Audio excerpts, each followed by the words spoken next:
हरियाणा की हम बात करने वाले हैं, जम्मू कश्मीर की भी करेंगे, लेकिन ज्यादा निगाहें, खास निगाहें, तवज्जो जो हमारी रहने वाली है वो हरियाणा पर। विधानसभा चुनाव मुकम्मल हो गए हैं, बटन दबा दिया गया है 90 की 90 सीटों पर, और अब लाख टके का सवाल सबके जहन पर एक ही, कौन बनेगा मुख्यमंत्री? हरियाणा में बीजेपी हैट्रिक की ओर लगातार तीसरी बार बीजेपी की सरकार बनेगी, या इस बार कांग्रेस की नैया पार लगने वाली है? 10 साल बाद फिर वापसी में, सत्ता में वापसी करती हुई दिखाई देगी क्या बीजेपी? यह अपने आप में यक्ष प्रश्न है, और इस सवाल का जवाब ढूंढने के लिए कुछ बड़ी सामान्य सी बातें हैं, उनको खंगालने की जरूरत है। सबसे पहले, अब वोटिंग पूरी हो गई है तो यह जरूरी हो जाता है कि भाई मतदान कितना हुआ, और मतदान से अंदाजा यह लगता है कि किस ओर रुझान जा रहा है। बंपर मतदान हुआ, कम मतदान हुआ क्या? और अभी तक जो आंकड़ा आया है, पर यह आंकड़ा बदल भी जाता है, वो है 61%। आपने लोकसभा चुनाव में देखा होगा, पहले, दूसरे, तीसरे चरण में यह एक बहुत विवादास्पद मुद्दा था कि 4% बढ़ गई, 5% बढ़ गई, जी इतनी कैसे बढ़ जाती है वोटिंग परसेंटेज। पर अभी जो आंकड़ा आया है 5 बजे तक का, और यह थोड़ा बदलेगा, ये 63, 63.5, 64 तक भी जा सकता है, लेकिन 2019 से कम 68% मतदान, और 2014 से तो बहुत ही कम, तब 76% मतदान हुआ था। पहली बार बीजेपी की सरकार बनी थी, 47 सीटें जीती थी बीजेपी। 2019 में आंकड़ा आ गया था 40 पर, 90 की यह विधानसभा है। तो ये आंकड़ा क्या कह रहा है? और जब इस आंकड़े की बात करते हैं तो हमें कुछ इलाकों पर भी खास नजर डालने की जरूरत पड़ती है। 22 जिले हैं कुल मिलाकर हरियाणा में, 2 करोड़ 3 लाख मतदाता थे जिनके पास हक था अपने मत का इजहार करने का। अब इन 22 जिलों में कुछ इलाके ऐसे हैं जो पिछले 10 सालों में बीजेपी के किले के तौर पर, मजबूत गढ़ के तौर पर बनकर उभरे हैं, और इसमें फरीदाबाद और गुड़गांव, दक्षिण, इसे हरियाणा जो हम कहते हैं, यहां पर वोटिंग परसेंटेज 45 से 50 के बीच ही झूल रही है। क्या यह अपने आप में चिंता का सबब है कि बीजेपी का जो वोटर है, और ये अर्बन इलाके भी हैं, शहरी इलाके हैं, यहां पर बढ़ चढ़कर वो हिस्सा नहीं लेते दिखे? क्या कुछ मायूसी भी थी? और इसी इलाके में पंचकुला भी जुड़ जाता है। ये दक्षिण से सीधे उत्तर की तरफ जंप कट मारा जा रहा है, वहां पर भी 49-50% के करीब मतदान। बाकी ग्रामीण इलाकों में बंपर, और सबसे ज्यादा वोटिंग जहां हुई वो है मेवात का इलाका, नूह, फिरोजपुर, झिरका, सोना। इस बेल्ट में 70% को भी आंकड़ा पार करता दिखाई दे रहा है। अब कुछ इलाकाई समीकरण आपके सामने में रख देता हूं। जब हम दक्षिण हरियाणा की बात करते हैं तो उसमें अहिरवाल वाला इलाका आता है, गुरुग्राम, महेंद्रगढ़ और रेवाड़ी। 11 सीटें हैं, इनमें 11 की 11 बीजेपी जीत गई थी 2014 में, और 2019 में 8 जीती, एक निर्दलीय भी साथ आ गया, तो 9 सीटें जीत गई थी। अब यहां वोटिंग कम होने के मायने क्या हैं? दूसरा, GT road, GT Karnal road, national highway, Delhi से आप चंडीगढ़ जाते हैं, दोनों तरफ का जो इलाका है, पानीपत के बाद खासकर, तो इसमें पंचकुला, अंबाला, यमुनानगर, कुरुक्षेत्र, करनाल, पानीपत आते हैं। 23 सीटें, 23 में से 21 जीती बीजेपी 2014 में, लेकिन 2019 में 12 और 9, 12 बीजेपी, 9 कांग्रेस। एज बीजेपी को पर टक्कर हुई। इस बार किसको एज मिलने वाली है? और इसी में फरीदाबाद को भी अगर हम जोड़ दें तो फरीदाबाद की 9 सीटें हैं, और उनमें से 8 जीतती दिखी थी कांग्रेस। अब ऐसे में जिसका आप इंतजार कर रहे हैं, ये देखिए, कहते ही पीपल्स पल्स का सर्वे अब आपके सामने मैं पेश कर रहा हूं। और इसमें कांग्रेस की सरकार बनती दिखाई दे रही है। 55 सीटें, 46 है बहुमत का आंकड़ा, 90 की विधानसभा है, 55 सीटें कांग्रेस को मिलती दिखाई दे रही हैं और बीजेपी पिछली दफा जो 40 सीटें लाने में कामयाब हुई थी उसके खाते में 26 सीटें जाती दिख रही हैं। आईएनएलडी 2 से 3 और अन्य के खाते में 4 से 6 सीटों की बात भी, या अंदाजा, आकलन लगाया जा रहा है। ये अंदाजा है, ये एग्जिट पोल है, ये एग्जैक्ट पोल नहीं होते। इससे पहले एक आंकड़ा हमने आपको दिखाया था, ध्रुव रिसर्च ने भी कांग्रेस की सरकार बनाने के साथ संकेत दिए हैं। 57 सीटें कांग्रेस के खाते में जाती दिख रही हैं और बीजेपी के खाते में 27 सीटें। कांग्रेस की 57 में ±7 का आकलन है, यानी कि ऊपर 64 तक भी जा सकती है कांग्रेस और नीचे 51 पर 46 से 5 सीटें ऊपर कंफर्टेबली। हम कई बार गलत कह देते हैं कि पूर्ण बहुमत, पूर्ण नहीं, साधारण बहुमत। पूर्ण बहुमत एब्सोल्यूट मेजॉरिटी, दरअसल 2/3 मेजॉरिटी होती है, तो उस ओर भी जाती दिख सकती है क्या कांग्रेस? ये ध्रुव रिसर्च की बात सामने आ रही है। एक और आंकड़ा, पोल ऑफ पोल्स जब हम कर ही रहे हैं तो आपको मट्रीज का आंकड़ा भी बता दें। बीजेपी को वो दे रहे हैं 18 से 24, यानी 21 बीच का आंकड़ा, लगभग आधी सीटें पिछली बार के मुकाबले 40 से गिरकर 21 पर आती दिख रही है बीजेपी। और कांग्रेस 55 से 62, यानी कि बीच का आंकड़ा 58-59 हो जाता है, 60 भी पार करती दिखाई दे रही है। क्या आईएनएलडी अकेले, अभय चौटाला पिछली बार विधायक बन पाए थे 3 से 6, यानी कि 4-5 विधायक क्या बन सकते हैं और अदर्स के खाते में 2 से 8? इसमें दिलचस्प बात एक और छिपी हुई है। देखिए, कहीं भी आम आदमी पार्टी का नाम ही नहीं है। 90 की 90 सीटों पर उसने चुनाव लड़े तो आम आदमी पार्टी कहीं रेस में नहीं। और एबीपी न्यूज पर हम लगातार, सीधा सवाल में भी आपको लगातार ये कह रहे थे, ये डायरेक्ट फाइट होने वाली है कांग्रेस और बीजेपी के बीच, बाकी कहीं नहीं है। आईएनएलडी भी सिरसा 1-2 सीटों पर वो थोड़ी मजबूती दिखा रही है, वरना इंडिपेंडेंट्स हमेशा 5-7 जीतते आते हैं हरियाणा में और इस बार भी वही होता दिखेगा। और दुष्यंत चौटाला सत्ता के ताले की जो चाबी बने, 4.5 साल सरकार में उप मुख्यमंत्री रहे, उसकी गाज भी उन पर गिरती दिख रही है। वो नाराजगी कि गांव देहात में गामा में बढ़न नहीं दिया, बिल्कुल विशुद्ध हरियाणवी में बात करूं, उसका भी साफ प्रतिबिंब इन आंकड़ों में दिख रहा है। तो ऐसे में आज का सीधा सवाल आपके स्क्रीन पर, और सवाल क्या है भाई, हैट्रिक लगेगी क्या? तीसरी बार बीजेपी सरकार या कांग्रेस की नैया पार? और हरियाणा में कम मतदान, किसका नफा किसका नुकसान? चर्चा में मेरे साथ बीजेपी के वरिष्ठ नेता हैं, लेकिन आज राजनीतिक विश्लेषक, सफोलॉजिस्ट भी हैं वो कमाल के, सुधांशु मित्तल।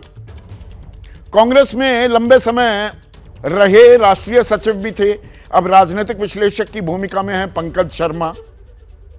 वरिष्ठ पत्रकार दिबांग, इन्हें दबंग दिबांग कहता हूं मैं, आदेश रावल, युवा हैं पर तजुर्बा काफी कुछ है, हरियाणा को भी ट्रैक करते हैं, राष्ट्रीय राजनीति में क्या असरात होते हैं हरियाणा की राजनीति के, उसका आकलन भी करते हैं। और सीएसडीएस के प्रोफेसर संजय कुमार, देश के सबसे बड़े चुनावी विश्लेषकों में से एक। सीधा सवाल यह है, कम मतदान कुछ कह रहा है क्या? संदीप, आपने कम मतदान का जिक्र किया, लेकिन इस बात को देखना चाहिए कि कम मतदान कहां हो रहा है। आपने इस बात का जिक्र किया, फरीदाबाद और गुड़गांव का जिक्र किया, और पंचकुला का जिक्र किया। 50 से ऊपर नहीं जा रहा है वहां। ये सब अर्बन सेंटर्स हैं और इन अर्बन इलाकों में बीजेपी की बढ़त लगातार हमेशा बनी रहती है। बीजेपी का वोट जो जनाधार है, मैं ये नहीं कह रहा कि सिर्फ बीजेपी को अर्बन इलाकों में वोट मिलता है, लेकिन तुलनात्मक दृष्टिकोण से अगर देखें तो बीजेपी का सपोर्ट बेस अर्बन इलाकों में कहीं ज़्यादा है ग्रामीण इलाकों से।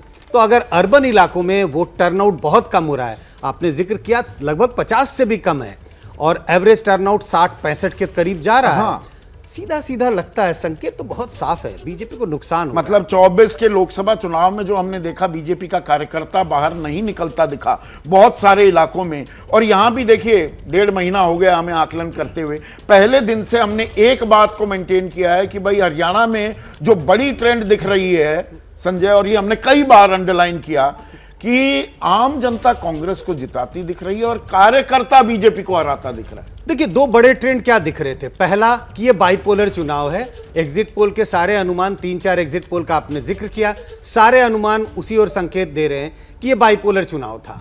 और दूसरा कि कांग्रेस को डिसिसिव बढ़त है, कांग्रेस को बढ़त है, निश्चित रूप से बढ़त है। सारे एग्जिट पोल उसी की ओर इशारा कर रहे हैं कि कांग्रेस को निश्चित बढ़त है।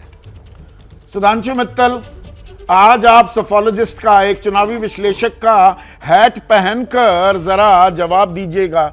ये तो एक तरफा लड़ाई होती दिख रही है, ये तो सीधे कांग्रेस की सरकार बनती दिख रही है हरियाणा में। देखिए संदीप जी, अगर एग्जिट पोल की माने तो स्वाभाविक है यही दिख रहा है। अब जिसके पक्ष में नहीं जाता वो तो हमेशा ये कहेगा कि भाई अभी तो आने दीजिए, और ये तो इसमें, इसकी प्रणाली में ये दोष है वो दोष है। मैं ये सब नहीं कहूंगा। अगर माना जाए कि ये एग्जिट पोल जो है वही 8 तारीख को जो नतीजे आने वाले उनकी सत्यता है, तो स्वाभाविक तौर पे कहीं ना कहीं कुछ एक और आंकड़ा आया है, एक और पोल के आंकड़े सामने आए हैं, ये थोड़ा आपका ढाढ़स बंधा सकते हैं। दैनिक भास्कर का भी एग्जिट पोल आया है, और दैनिक भास्कर के एग्जिट पोल में आप 15 से 29, रेंज बहुत लंबी रखी है, तो 24-25 सीटें, लेकिन कांग्रेस 44 से 54, मतलब एक आशंका यहां खड़ी हो गई, क्या कांग्रेस अपने आप बहुमत ले पाती है या नहीं। दैनिक भास्कर का भी एक सर्वे सामने आ गया है। सुधांशु, मुझे देखिए, सर्वे तो बहुत आएंगे, लेकिन मुझे लगता है कि जैसा अभी कहा जा रहा था, ये पॉलिटी जो है ये बाइपोलर पॉलिटी थी। ये दो पार्टियों के बीच का था, और बाकी जितनी पेरिफेरल पार्टी थी उनको जनता ने एक तरफ बरकरार कर दिया था। जनता की जो भी जनता का मत आएगा, जो जनादेश आएगा, वो ये एंटी इनकम्बेंसी साफ दिखाई दे रही है, एक शब्द जो हम पिछले 10 सालों में कम ही इस्तेमाल कर पाते हैं। उससे पहले तो हर चुनाव में इसकी बात होती थी। एंटी इनकम्बेंसी की मार पड़ती दिख रही है बीजेपी को। स्वाभाविक तौर पे अगर यही नतीजे हैं, तो अगर यही नतीजे हैं तो ये और क्या कहेंगे कि भाई 10 साल के शासनकाल बहुत लंबा होता है, और कहीं लोगों को बदलाव की चाह होती है, तो हो सकता है उसकी वजह से इस तरह के नतीजा है। लेकिन देखिए, पार्टी के मूल्यांकन में तो अभी भी बड़े आशावान हैं लोग कि नहीं। कार्यकर्ताओं की नाराजगी भी एक झलक दिखा रही है क्या, कि कांग्रेस के सब नेताओं को, किरण चौधरी भी, आप भी आ जाओ, राज्यसभा बन जाओ, बेटी को टिकट दे देंगे, नवीन जिंदल आप आ जाओ, जिसको पूरा कांग्रेसीकरण हुआ, और रामविलास शर्मा जैसे जो इकलौते वाहिद शख्स थे 80 के दशक में बीजेपी का झंडा बुलंद करने वाले हरियाणा में, वो फूट फूट कर रोते भी दिखे, उनका टिकट भी कटा। ये मैंने आपसे पहले भी पूछा था। अब आकलन थोड़ा और हो सकता है, और तफसील से इस पर। संदीप जी देखिए, 10 साल जहां सत्ता में कोई भी पार्टी रहेगी, उसके कार्यकर्ताओं की अपेक्षाएं बहुत होती हैं, और वो अपेक्षाएं पूरी खरी हों ऐसी संभावनाएं बड़ी कम होती है। तो चाहे वो भाजपा हो, चाहे कोई भी पार्टी हो, लंबा कार्यकाल जिस सरकार का रहता है, वहां पे कार्यकर्ताओं के स्तर पर एक उदासीनता आती मैंने अक्सर देखी है। जनता में उदासीनता आए ना आए, कार्यकर्ता में उदासीनता आती है, क्योंकि उसकी अपेक्षाएं ज्यादा होती है। उसको लगता है कि मैंने अपना मनोहर लाल खट्टर का लोकसभा चुनाव से पहले हटाना 9 साल 118 दिन बाद, उसने भी काफी कुछ एक संकेत दे दिए थे, फिर उनका पोस्टरों से गायब होना, वो सक्रिय भी दिखे, शैलजा को आज भी न्योता दे रहे हैं आ जाओ, पर वो साइडलाइन भी करते हुए दिखाई दिए। ये थोड़ा असमंजस दिखा बीजेपी में। इसमें देखिए क्या होता है कि कोई भी पार्टी जब अपनी रणनीति बनाती है चुनाव के दृष्टि से, तो ये देखती है कि क्या करने से चुनाव जीतने की संभावनाएं बढ़ेंगी। अभी जो आयाराम गयाराम कल्चर है, क्यों होता है? आप बाहर से लोगों को क्यों लेके आते हैं? इसलिए लेके आते हैं कि लगता है इस एक सीट के अंदर बाहर से जो आएगा उसकी जीत की संभावना ज्यादा है, इसलिए आप उसको लेके आते हैं। ओवरडू कर दिया बीजेपी ने आयाराम गयाराम। ये देखिए क्या है, you always have a perfect vision on the hind side. जिस समय चल रहा होता है उस समय मतलब की अब दृष्टि- लगता है कि नुकसान हो गया। नुकसान की अभी आशंकाएं मैंने कहा बड़ी ये- लग रही थी, बीजेपी भी घेर रही थी, कांग्रेस में अंतर कलह, हर कोई मुख्यमंत्री बनना चाहता है, पर एक सेक्युलर ट्रेंड जो दिख रही है कि सरकार बन रही है, उन आशंकाओं को खारिज करती दिखाई दे रही है क्या पंकज? देखिए, ये तो शुरू से तय था कि हरियाणा में इस बार माहौल अलग है। रही बात एंटी इनकम्बेंसी की, जो कह रहे हैं सुधांशु जी बार बार 10 साल की एंटी इनकम्बेंसी, ये प्रादेशिक एंटी इनकम्बेंसी नहीं है, ये हरियाणा की एंटी इनकम्बेंसी नहीं है। मतदाता इसका एक अखिल भारतीय आयाम है, एक राष्ट्रीय स्वरूप है। पूरे देश में भारतीय जनता पार्टी, उसके शीर्ष नेतृत्व की कार्यशैली जो रही है पिछले 10 साल में, उससे एक उकताहट का, क्षोभ का और ऊब का माहौल है। पर उसमें exceptions, there are exceptions to the rule, और उसमें मध्य प्रदेश जहां से आप आते हैं पंकज, वो सबसे बड़ा उदाहरण है। वहां तो 10 साल की नहीं थी, वहां तो लगभग 20 साल सरकार बीजेपी की, इधर डबल इंजन सरकार, केंद्र में भी कोई उकताहट नहीं दिखी। आपकी लग रही थी कि भाई सरकार आराम से बन जाएगी, नतीजा बिल्कुल उलट आया। इसने जो एक सकल शेप लिया है, जो एक ठोस आधार इसको मिला है, वो 2024 के लोकसभा चुनावों के परिणाम से जोड़कर देखिए। उसके बाद पूरे देश में और सारे प्रदेशों में और भारतीय जनता पार्टी के भीतर भी भारतीय जनता पार्टी के शीर्ष नेतृत्व के प्रति एक अजीब किस्म के क्षोभ का अभी माहौल है। भूपेंद्र हुड्डा कुछ प्रतिक्रिया दे रहे हैं, पहले उनकी भी बात सुन लेते हैं। सर, आपका भी असेसमेंट होगा, सुबह से आप अलग अलग पोलिंग स्टेशन पर जा रहे हैं, आपके मुताबिक कितनी सीटें? नहीं, सीटें का मैं नहीं कहता, लेकिन भारी बहुमत से कांग्रेस बन जा रही है। 60 से भी ऊपर हो सकती है, और जितनी भी होती है, मैं कह दूँ 60 सीट आ जाए, 70, आपको ये असेसमेंट नहीं होती। असेसमेंट ये है भारी बहुमत से कांग्रेस पार्टी सरकार बना जा रही है। आपको लगता है एग्जिट पोल ठीक होंगे? हैं? एग्जिट पोल ठीक होंगे क्योंकि सब में 50, 55 इस तरह की सीटें? एग्जिट पोल का तो अपना हिसाब होता है, लेकिन मेरा एग्जिट पोल से मतलब नहीं, मैं तो सुबह से कह रहा हूँ। अच्छा, आपके मुताबिक क्या कुछ ऐसे फैक्टर्स रहे कि बिल्कुल ही हरियाणा की जनता ने एग्जिट पोल में इस तरह से कांग्रेस को बढ़त दी? ये फैक्टर सबसे बड़ा फैक्टर रहा। 2005 से 2014 तक कांग्रेस की सरकार थी, उसकी उपलब्धियां, और 14 से 24 तक इस सरकार की विफलताएं और करप्शन और आपके नॉन परफॉर्मेंस, हर इसमें हर वर्ग इससे विमुख हो चुका है। सर, कौन कौन से ऐसे इश्यूज हैं जिन पर काम करना चाहेंगे? बेरोजगारी है, कानून व्यवस्था है, और शिक्षा है, स्वास्थ्य है। सर, एक सवाल ये है कि सीएम पद को लेकर भी हैं? सीएम पद को लेकर भी सवाल है।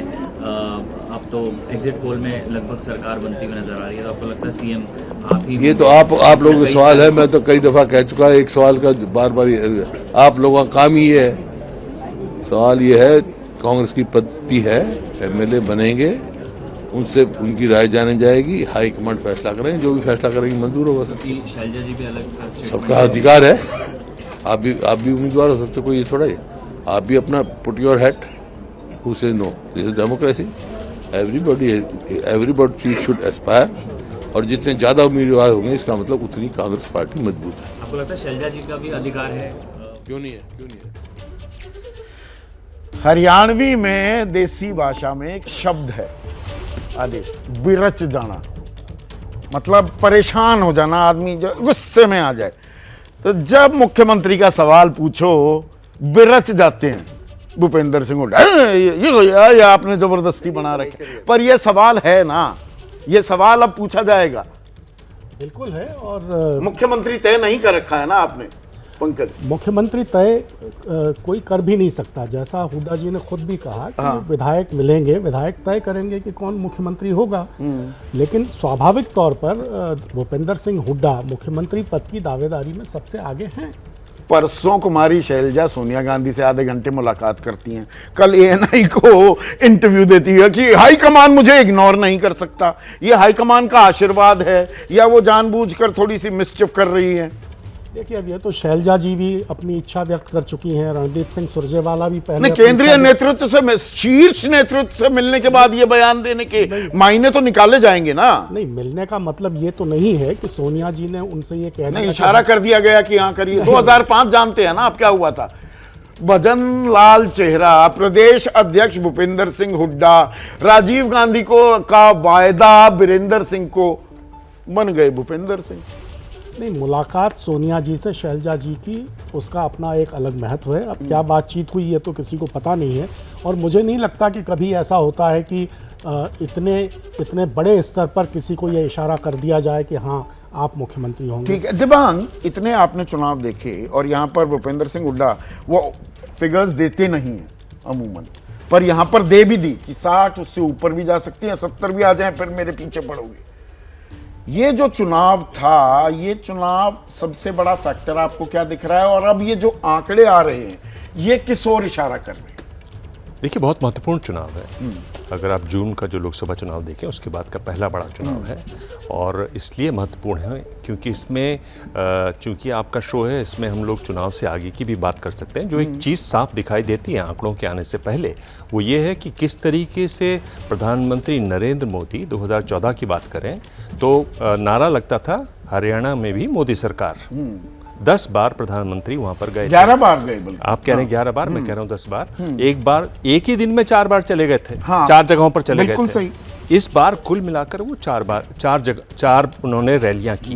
क्या और दिखाता आखिरी है? 3 दिनों में, जबकि राहुल गांधी आखिरी 4 दिनों में पूरा जोर लगा रहे थे संकल्प यात्रा, प्रधानमंत्री ने आखिरी जो लास्ट माइल कवरेज होती है उस वक्त वो हरियाणा में नहीं दिखे। और नारा क्या लगा? भरोसा दिल से, बीजेपी फिर से, मोदी जी का नाम गायब है। आप बड़े बड़े पोस्टर लगते थे, उसमें हमने देखा कि ऐसे चुनाव रहे जिसमें मुख्यमंत्री नहीं दिखाई देते थे, सिर्फ प्रधानमंत्री दिखाई देते थे। अगर आप देखें हरियाणा में जो पोस्टर छपे हैं उनमें 10-12 फोटो ऊपर लगे हुए हैं, उनमें एक चेहरा प्रधानमंत्री मोदी का भी है। तो क्या ये एक बदलाव है, बदलाव की ओर इशारा है, या कहीं न कहीं बीजेपी मन ही मन मान रही है कि इस बार तो कुछ हम जीतने नहीं वाले हैं, तो मोदी जी का वहाँ नाम क्यों खराब करें, क्यों उनको अड़ाया जाए? क्या है, एक ये बड़ा सवाल आंकड़ों से पहले का है। आंकड़े आएंगे तो इस सवाल पर और भी गहन चर्चा जरूर होगी।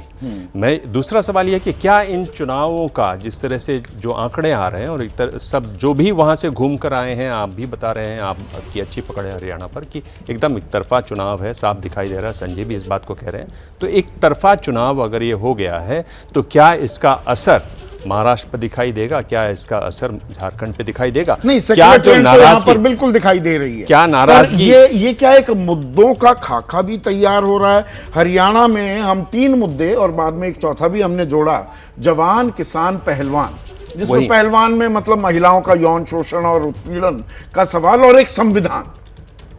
तो एक खाका तैयार हो रहा है क्या आने वाले दिनों का? वही मेरा पॉइंट वही था कि क्या जो नाराजगी है किसानों की, क्या जो नाराजगी है दलितों की, अग्निवीरों की यानी युवाओं की, जो बेरोजगार युवा हैं खासतौर पर, जाटों की जो यहाँ पर एक बहुत बड़ा समुदाय रहा, क्या पहलवानों की जो एक तरीके से नाराजगी है, उसमें बीजेपी कुछ कमी कर पाई कि नहीं कर पाई? तो बीजेपी के प्रवक्ता हमने सुना कि भाई ये काठ की हांडी, मुझे लगता है काठ की हांडी नहीं है। काठ की हांडी इसको कहना एक तरीके से एरोगेंस होगा। इस चीज को समझना चाहिए। और क्या आगे कोई रास्ता निकलता दिखाई देता है बीजेपी के लिए? देखिए, आपने एरोगेंस शब्द इस्तेमाल किया, 1 मिनट रुकिएगा। और क्योंकि मैंने बिरज जाते हैं, 2 दिन पहले आदेश कार्यक्रम पर थे दिबांग, और एरोगेंस का भी हरियाणवी में तर्जुमा होता मरोड़। और बड़ा फैक्टर क्या होगा जो चुनावी नतीजे तय करने वाला है? तब आदेश ने कहा था कि मरोड़ होने वाला है, या मरोड़ सत्ता का मरोड़ मिटानी है, वो घमंड मिटाना है। मैंने न्यू लगा है, मरोड़ से कहीं गहरा शब्द है एरोगेंस। मेरे ख्याल से एग्जैक्ट ट्रांसलेशन उसका नहीं हो रहा, हालांकि ये भाषा की क्लास नहीं है। मरोड़ में वो चीज नहीं है जो एरोगेंस में है। अच्छा मरोड़ में निचोड़ का भाव भी है, एरोगेंस में उसका भाव नहीं है। एरोगेंस में डिक्टेटरशिप का भाव है। तो ये भाव है कि मैं जो कहूंगा वही उसको मरोड़ कह दीजिए, उसकी झलक दिख रही है अभी इन आंकड़ों में, या ये एग्जैक्ट पोल नहीं है? मैं ये सालों से ये बात इस पर मेंटेन रहा हूं, ये एग्जिट पोल है, एग्जैक्ट पोल नहीं है। एग्जिट पोल का डाटा आप देख लीजिए, कहीं भी बीजेपी जो है वो उसका जो नंबर है मुझे अच्छा लग रहा है वो, क्योंकि 10 साल राज करने के बाद भी अगर आप 25 पे 30 पे जाके खड़े हो, 25-30 आती है तो मैं कहूंगा BJP should be thanking it's stars. हाँ, और सबसे बड़ा कारण क्या है? क्योंकि रीजनल पार्टीज को नकार दिया लोगों ने। सेम पैटर्न है जो लोकसभा का पैटर्न था। तो मुझे ऐसा लग रहा है कि नहीं, हमें ये भी, और जो दर्शक हरियाणा की राजनीति से वाकिफ नहीं है, ये कोई गढ़ नहीं है हरियाणा बीजेपी का, इसलिए बहुत सारे नेता कार्यकर्ता इंपोर्ट भी किए गए। 2014 से पहले कभी भी दहाई के आंकड़े में भी नहीं आई बीजेपी। इस बार का जो लोकसभा चुनाव हुआ था उसमें 10 में से 6 उम्मीदवार बाहर के कांग्रेसी थे। हाँ 10 में से 6 कांग्रेसी थे। तो जब जो बीजेपी के कार्यकर्ता काम कर रहे थे जमीन पे सालों से, उनको सत्ता में आपने भागीदारी नहीं दी। एक बड़ा इशू था ये। इस बार भी उसके बावजूद लोकसभा चुनाव हारने के बाद भी आपने क्या किया, आपने राज्यसभा दी किरण चौधरी को कांग्रेस पार्टी से लाके, फिर उनकी बेटी को टिकट दी, फिर आपने राविंद्रजीत की बेटी को टिकट दी। तो ऐसे करते करते करते वो घड़ा जो है ना भर गया। और फिर जो मैं बार बार कह रहा हूँ कि मनोहर लाल खट्टर की जो एंटी इनकम्बेंसी थी, जो उनसे नाराजगी लोगों की थी, जो उनको हटाया गया था कि मार्च में आपने हटाया, और उसके बाद जब रिजल्ट आया वो दिखा भी कि हाँ उनके प्रति नाराजगी थी। नायब सिंह सैनी को लोगों ने एक्सेप्ट नहीं किया।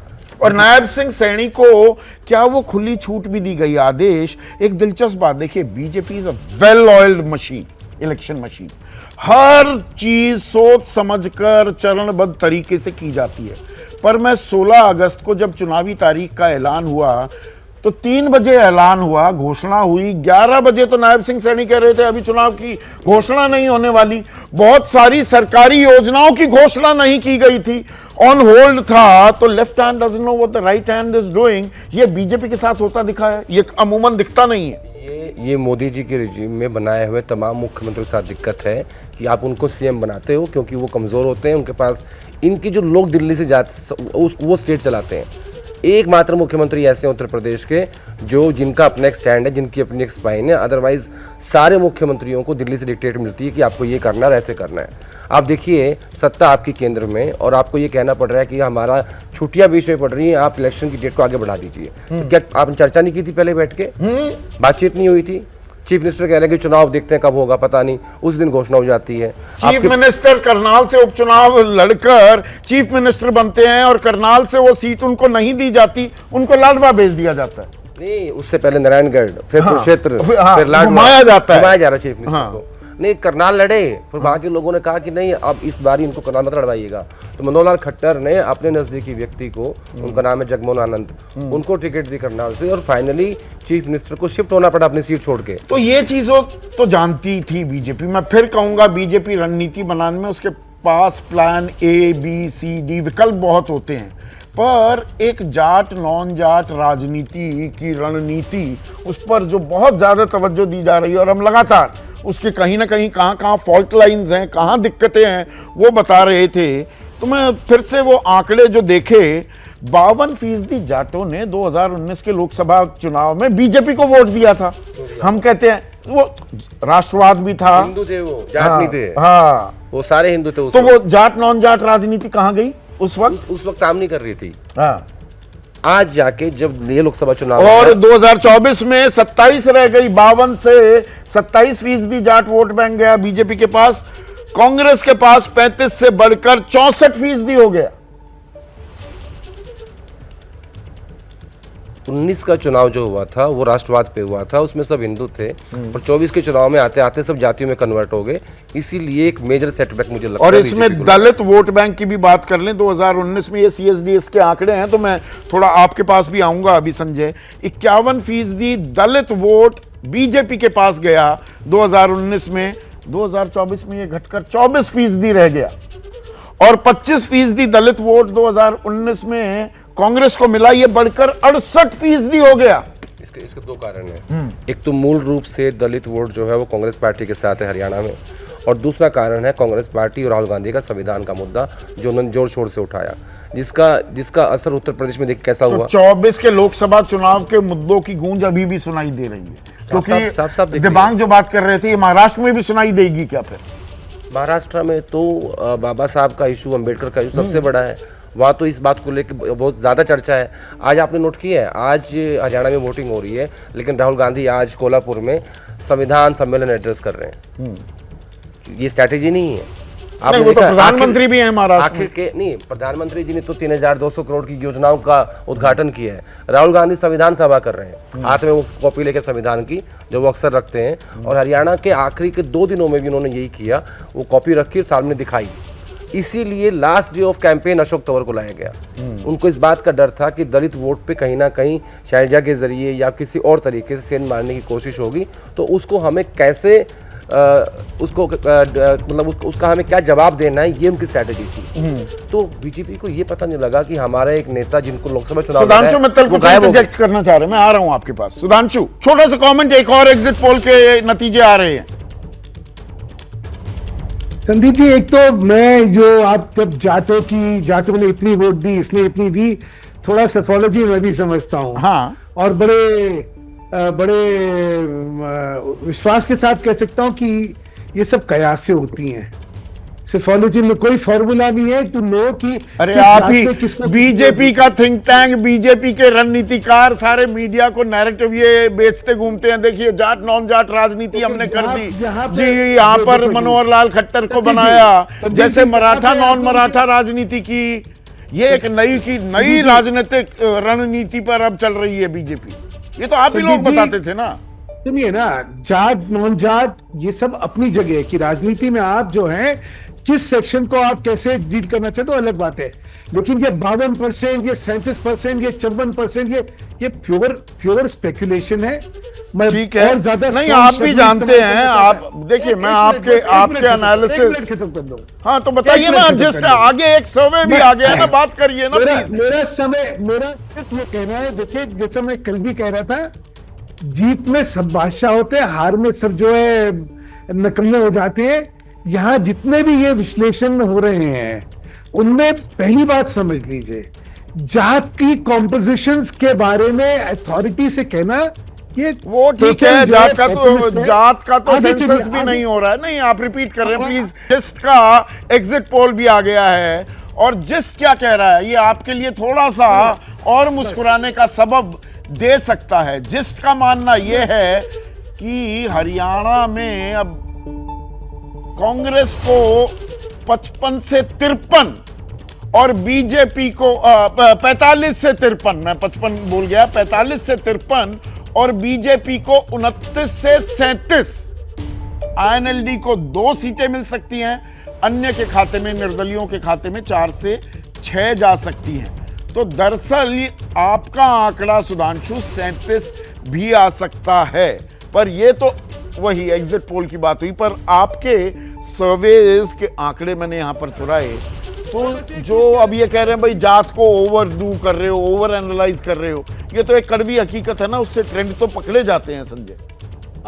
पता नहीं सुधांशु जी किस बात का जिक्र कर रहे हैं कि स्पेकुलेशन है। मुझे लग रहा है कि हम जैसे सर्वे करते हैं या सभी ऐसे करते हैं, तमाम आप सवाल पूछते हैं, उनके ओपिनियन पूछते हैं, उन्होंने किसको वोट दिया ये पूछते हैं, और आखिरी में उनके बैकग्राउंड क्वेश्चंस पूछते हैं जिसमें उनका धर्म, जाति, किस एज के हैं, ये सब पूछते हैं, और उसका क्रॉस टेबुलेशन करके हम देखते हैं कि किस जाति के लोगों ने किसको वोट दिया।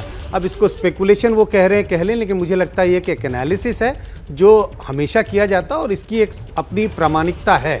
लेकिन जिस बात का जिक्र पहले कर रहे थे, जाट नॉन जाट, और आप कह रहे थे 19 में जाटों ने किस तरह से बीजेपी को वोट दिया और 24 में कैसे वो बदल गए, तो आइडेंटिटी का सवाल होता है। आप हरियाणा में जाके पूछें कि आप कहाँ से, आप कौन हैं, तो वो अपनी डिस्ट्रिक्ट का जिक्र करता है। दिल्ली में आके आप पूछे आप कौन है, तो वो कहता है मैं हरियाणवी हूँ।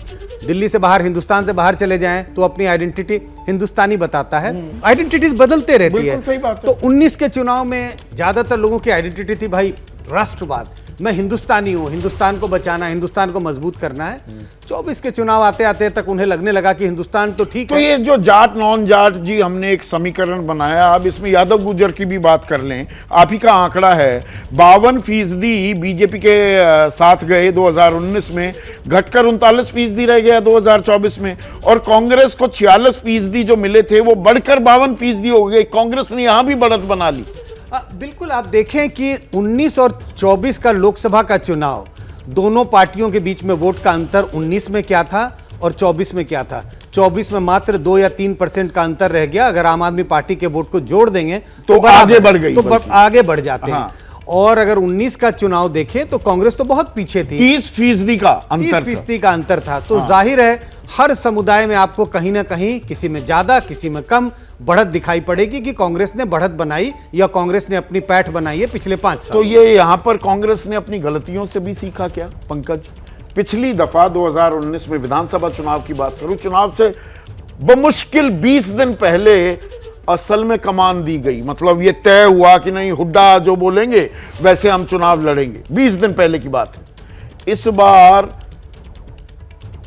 कमान सौंप दी गई, मुख्यमंत्री का चेहरा ना भी किया हो, लीड कौन करेगा वो क्लैरिटी रखी गई, असमंजस की गुंजाइश, आशंका खत्म की गई। अच्छा है, कांग्रेस ने अगर अपनी गलतियों से सीखा है तो सीखना भी अगर चाहिए। यह सीखा है, दरअसल मेरा ख्याल है सीखा है। सीखा पहले है। से काफी परिवर्तन कांग्रेस की भीतरी राजनीति में आया है। हाँ। और एक नई तरह की राजनीति जो है अब वो राहुल जी कर रहे हैं। नहीं, यहां पर सुनी भी गई, क्योंकि देखिए राहुल गांधी वो कि मैंने निर्देश तो नहीं दिया, पर मैं चाहूंगा कि आप देखिए आम आदमी पार्टी के साथ गठबंधन कर सकते हैं या नहीं, पर वो चाहे भूपेंद्र सिंह हुड्डा हो, दीपेंद्र हो, रणदीप भी हो, हरियाणा के तमाम नेता अड़ गए कि इनकी जरूरत ही नहीं है, और वहां सुनी गई। हाँ, तो प्रादेशिक नेतृत्व की वैसे पहले भी सुनी जाती थी, ऐसा नहीं कि नहीं सुनी जाती। नहीं, पंजाब में कहां सुनी थी? कैप्टन अमरिंदर सिंह कहते रह गए मुझे हटाना है हटा दो, पर किसी जट सिख को या जट को ही बनाना, पर नहीं चन्नी पर दांव लगाना था और वो राज्य गंवाना था। गलत तो नहीं कह रहा हूं? ठीक कह रहे हैं आप। प्रादेशिक नेतृत्व की जो सुनवाई है अब वो पहले से ज्यादा ठोस होने लगी है। ये कांग्रेस के लिए सुखद है और मुझे लगता है कि हर प्रदेश में कांग्रेस को इसी तरह की रणनीति अपनानी चाहिए कि जो प्रादेशिक नेतृत्व है उसको पूरा सम्मान मिले, पूरी उसकी बात सुनी जाए और उसी के आधार पर फैसले हों।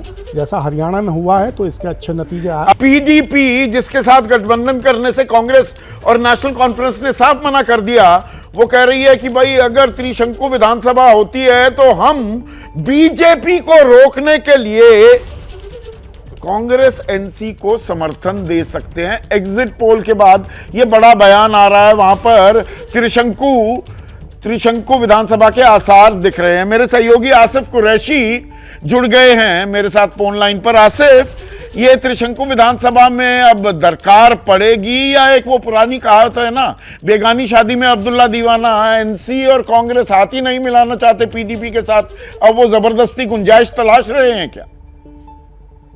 बिल्कुल संदीप, अगर इस समय आंकड़ों की बात करें तो ज्यादातर सर्वे में एनसी कांग्रेस गठबंधन को बहुमत मिलता हुआ दिख रहा है, लेकिन पीडीपी का यह मानना है कि जो वोट जमीन पे हुआ है, जो वोट परसेंटेज हुआ है, उसके अनुसार पीडीपी के बिना कोई भी सरकार बनना संभव नहीं होगा, इसीलिए पीडीपी की जरूरत पड़ सकती है। जहां तक एनसी कांग्रेस का सवाल है तो एनसी भले ही पीडीपी से कनी काटती रही हो, उनसे दूर जाती रही हो, कांग्रेस हमेशा ये चाहती रही है कि तो सत्ता में वो कहते हैं ना स्टेक चाहती दिख रही है पीडीपी। अभी तो ये भी पता नहीं कि त्रिशंकु होगी या नहीं होगी, या सीधे सीधे सरकार भी बन सकती है। पर पंकज ने एक बड़ी बात मानी, आदेश, आप भी सालों से कांग्रेस ट्रैक कर रहे हैं, कांग्रेस का आला कमान स्थानीय नेतृत्व पर सही मायने में भरोसा करते दिखा इस बार हरियाणा में नहीं, या वहां भी पेच डाले रखे? आप जाओ एक साल पहले हाँ। राजस्थान में, छत्तीसगढ़ में, मध्य प्रदेश में, तीनों जो वरिष्ठ नेता थे, भूपेश बघेल, अशोक गहलोत और कमलनाथ, उन पर भरोसा नहीं किया गया? पूरा भरोसा किया। अब आपने बात की भूपेंद्र हुड्डा की, 2022 का जब पंजाब का उत्तराखंड का रिजल्ट आया था, मुझे अच्छे से याद है, और कांग्रेस पार्टी उसमें बुरी तरीके से हारी थी, उत्तर प्रदेश में उसमें शामिल था, तब भूपेंद्र हुड्डा ने G23 को डिसमेंटल किया था। प्रियंका गांधी ने उनको ये बात कही थी और उसके बदले में फिर ये तय हुआ था कि अब हरियाणा की कमान भूपेंद्र सिंह हुड्डा को मिलेगी और उदय भान को, जो कि हुड्डा साहब के नज़दीकी माने जाते हैं, उन्हें प्रदेश अध्यक्ष बनाया गया था और भूपेंद्र हुड्डा को विधायक दल का नेता। तब से शुरू होती है हरियाणा की ये कहानी, जो जहां हम आज पहुंच रहे हैं और जहां 8 तारीख को पहुंचेंगे और जहां उसके बाद जब वो शपथ लेंगे, जो भी शपथ लेंगे, तब पहुंचेंगे। इसका बैकग्राउंड ये है। पर उसके अंदर भी थोड़ा बहुत वो जो शरारत की गुंजाइश फिर भी बनी रही और कुछ न कुछ संकेत भी मिलते रहे। 2005 अभी भी एक रियलिटी हो सकता है? मुझे लगता है 2005 से भूपेंद्र सिंह हुड्डा ने बहुत कुछ सीखा है, क्योंकि वो तो थे ना उस घटनाक्रम में। आदमी वो गलती कैसे दोहराएगा जहां वो खुद मौजूद था? हरियाणा से जो भेदभाव होता था उससे मुक्ति दिलाने का काम हमारी सरकार ने 10 वर्षों में किया है। हमें पूर्ण विश्वास है कि हमने जो हरियाणा को एक नई गति विकास की देने का काम किया है।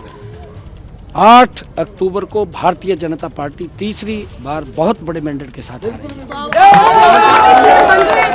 है। सरकार की ताल ठोक रहे हैं, पर आपने क्या ये महसूस किया, और हमने कई बार इस बाबत चर्चा भी की दिबांग, कि बीजेपी इस चुनाव में, हरियाणा विधानसभा चुनाव में, कांग्रेस की 10 साल पहले की अतीत की गलतियां गिनाने में ज्यादा मसरूफ दिखाई दी बजाय इसके कि अपनी उपलब्धियां गिनाए। और कांग्रेस वो बेरोजगारी का मुद्दा, जवान, किसान, पहलवान, उस पर वो अटकते दिखाई दिए कहीं। जी हाँ, बिल्कुल, क्योंकि उनके पास कुछ कहने को था नहीं। देखिए, बीजेपी की कोशिश यही होती है, लेकिन वहाँ मुश्किल हो जाती है जहाँ उनकी सरकारें रहीं 10-10 साल तक, क्योंकि फिर लोग ये पूछने लगते हैं कि आपने 10 साल में क्या किया, और उसका उनके पास जवाब नहीं बनता। लेकिन अगर आप एक दूसरी बात देखें तो इस बार बीजेपी ने चुनाव को बहुत स्थानीय बनाने की कोशिश की, जो कि अक्सर विपक्ष की कोशिश होती थी कि किसी तरह से स्थानीय बन जाए चुनाव। तो उन्होंने एक तरीके से वही रणनीति अपनाई जो विपक्ष अपनाता था। ये साफ ये होता था कि प्रधानमंत्री पर हमला नहीं करो, स्थानीय बनाओ इसको। प्रधानमंत्री उतरे ही नहीं मैदान में।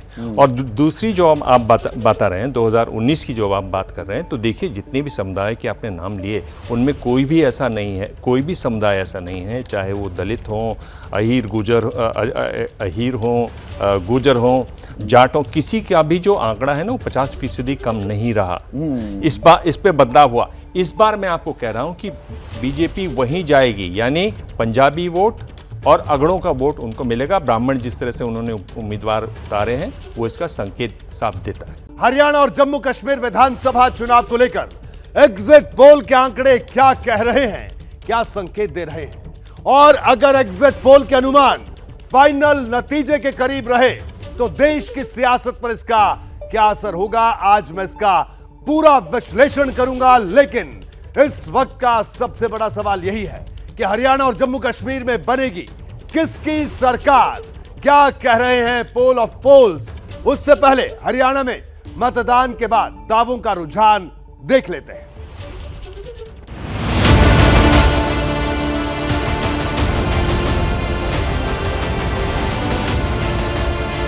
कांग्रेस झूठ का गुब्बारा है, आज उसकी हवा निकल जाएगी और 8 तारीख को फूट जाएगी। भाजपा जा रही है, कांग्रेस आ रही है, भारी बहुमत से कांग्रेस सरकार बनने जाएगी।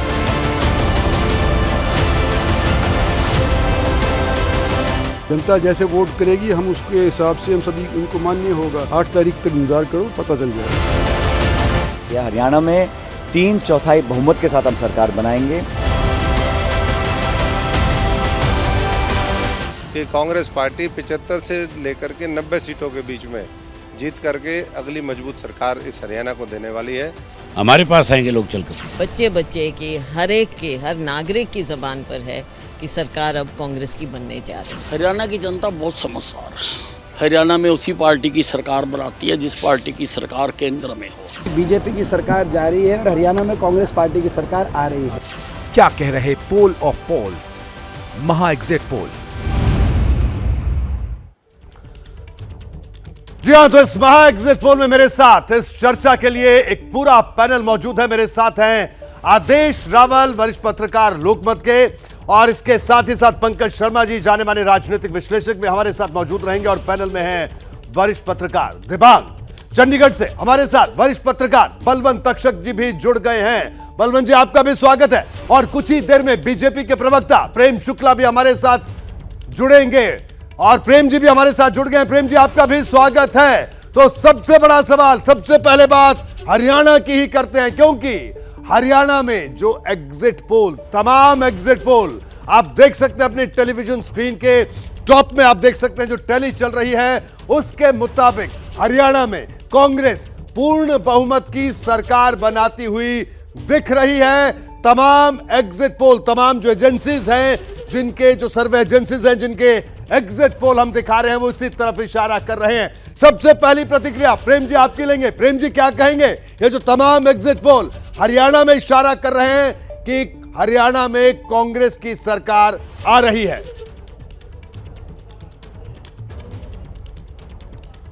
एग्जिट पोल की अपना विज्ञान है, उनके विज्ञान को प्रणाम है, लेकिन हमें पूरा विश्वास अपने कार्यकर्ताओं पर, अपने मतदाताओं पर है।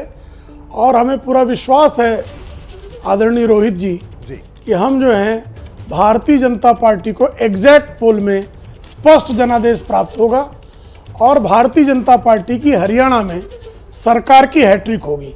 हमें पूरा विश्वास है कि जनादेश हमारे पक्ष में जाएगा। जी, तो चलिए, आप पूरा विश्वास जाहिर कर रहे हैं। बिल्कुल, क्योंकि ये एग्जिट पोल हैं, एग्जैक्ट नतीजे नहीं हैं, ये एग्जिट पोल के नतीजे हैं। तो बहरहाल हमारे साथ और भी तमाम मेहमान हैं, जल्दी से एक रिएक्शन उनका भी लेंगे। दिव्यांग, क्या कहना आपका हरियाणा में एग्जिट पोल जो इशारा कर रहे हैं, आपकी प्रतिक्रिया? मेरे ख्याल से बिल्कुल साफ इशारा है और हमने देखा कि पिछले दिनों कई एग्जिट पोल इधर उधर भी हो जाते थे, लेकिन हरियाणा में वो स्थिति नहीं है, बिल्कुल साफ है। और बीजेपी की प्रवक्ता अगर इस पर कुछ कहने से बच रहे हैं तो वो भी समझा जा सकता है। जी पंकज जी, आपके पास आऊंगा। पंकज जी, क्या कहेंगे? जो कांग्रेस वापसी करती हुई दिख रही है, ये भूपेंद्र सिंह हुड्डा का जादू है? दीपेंद्र सिंह हुड्डा लगातार रैलियां करते रहे, वो बात है? राहुल गांधी का करिश्मा है, या फिर 10 साल की भारतीय जनता पार्टी की सरकार की एंटी इनकम्बेंसी है, जिसका फायदा कांग्रेस को मिलता हुआ दिख रहा है? मिला जुला है। राहुल गांधी की मेहनत अपनी जगह है। एंटी इनकम्बेंसी जो है वो प्रादेशिक एंटी इनकम्बेंसी नहीं है, वो राष्ट्रीय एंटी इनकम्बेंसी है।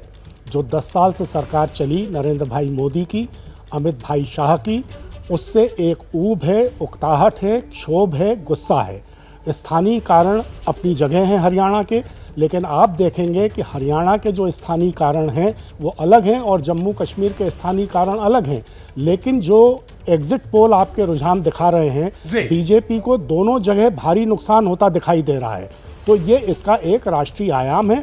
प्रेम शुक्ल जी भारतीय जनता पार्टी के प्रवक्ता हैं, तो उनको ये कहना ही चाहिए कि जनादेश हमारे पास आएगा और तीसरी बार सरकार बनेगी। बहुत अच्छा है। कांग्रेस की वरिष्ठ नेता कुमारी सैलजा जी सिरसा से सांसद हैं, लगातार चुनाव प्रचार करती रही हरियाणा में। सैलजा जी, आपका स्वागत है बीपी न्यूज में। धन्यवाद। धन्यवाद। सैलजा जी, क्या कहेंगी? जो तमाम एग्जिट पोल हैं वो साफ इशारा कर रहे हैं कि कांग्रेस की वापसी हरियाणा में हो रही है, तो इसे आप किसका जादू मानेंगे?